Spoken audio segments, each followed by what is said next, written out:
Stargirl314 in all caps says, EO got fridged.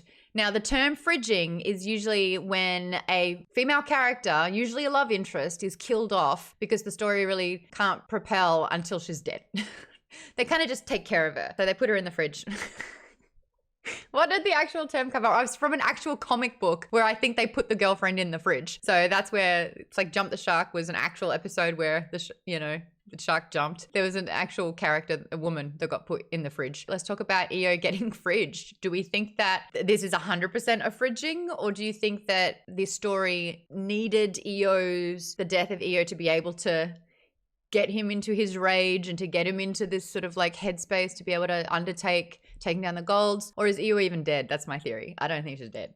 I don't think she's dead. I don't even think she's dead. I haven't read the rest of the book. We're only talking about the first half of the book, including chapter 26, stopping at chapter 27. I don't think EO is dead. So who wants to weigh in on EO's fridging? Go, Vaden. So yeah, I mean, like I said, I think she was very fridged. I'm not sure she's alive or not. It seems like she had to die definitely for the motivation, because Darrow's motivation in general is very, very weak to me. Like he has no real reason to doing what he's doing right now. Like the only reason he's doing it at all is literally because of EO. Yeah. And even then he doesn't care that much. He's like, okay, I'm going to do your dream, I guess. It's kind of crazy how he's going through all these like unimaginable pain and going through all these terrible experiences of killing someone with his bare hands. Yeah. Like all that stuff. And just solely because he's like, okay, I guess I'll fulfill my dead wife's dream. Yeah. That's it. Everyone's saying that she's 100% dead. So I thought she could have been Mustang. Oh, what a twist. What a twist. That would be awesome. Why is he so attracted to her immediately? It's because they're soulmates and this shit doesn't matter. But is this just me being a hapless romantic? Oh, God.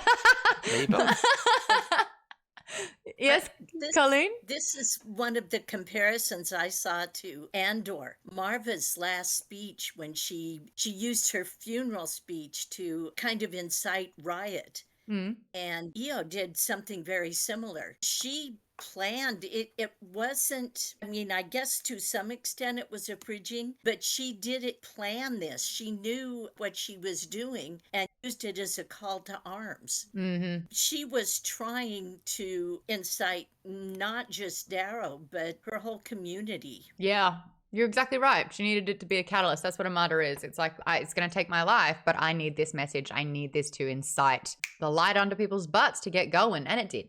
It did with Darrow. Reading some of the comments here, Blommel says he was totally fine. This is Darrow, living his meager life. She felt that she had to fridge herself so that he could reach his potential. Vaden says, I'm not surprised she was killed even so early. Anytime a character is described as being loved by everyone, they are destined to die, or it's a lie. Well, I'm the opposite, Vaden. That is like cynicism into just like despair. Whereas I'm like, no, they're soulmates. She's not dead. They're going to be fighting this together. Oh, God. I must be protected. That's the Princess Bride in you. Yeah, I must be protected at all costs, it seems. KP Dub says, look, Maude is a teenage boy. He does not need much to be attracted to girls. Got it. Jimmy says, as the story was going, it seems that it was needed to move on with the story. And that is the definition usually of a fridging as well. Kay Frito said her death surprised me a lot, but she did. Chris says Green Lantern returns home from that to find that Major Force has killed his girlfriends and put her body in the refrigerator. That's where it came from. The Green Lantern. Darrow felt her spine snap. EO is 100% dead, says Tim. Be more ruthless. There was nothing delicate about that. It's in the book. He talks about it. And he did it. He was like, oh, that's so bad. I thought it might have been more compelling with EO if she was kept alive in some way, almost to like give him an impetus to go traveling out there to like find her. Like maybe if she die, it was almost like an accident from like some golds just recklessly doing something, and they don't even care. They're like, oh, whatever, it's just some breads, and then they just yes but EO's dream was bigger. He was living for her. You had to remove her so he could live for something else. So if she was missing and he had to find her, it wouldn't be to save or to protect or to rebel or revolt. It would just be for that particular means. I like that you're also not as ruthless, where it's like, let's see a reality where she's not dead. Wouldn't that be lovely? Stargirl says, yeah, she real dead. KP Dubs, he buried her, she dead. Wow, everyone. Does no one just like have hope?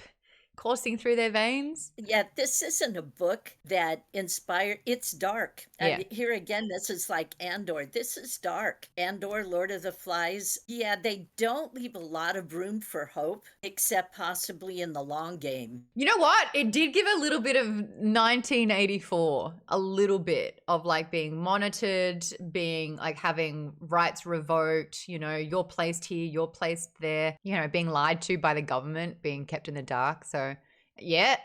Yep, I hear that. KP Dubs, if she is alive, that is a book 3 or a book 4 reveal. And KP Dubs reminds everyone rebellions are built on hope. But what's Darrow's hope? He hopes he stays alive.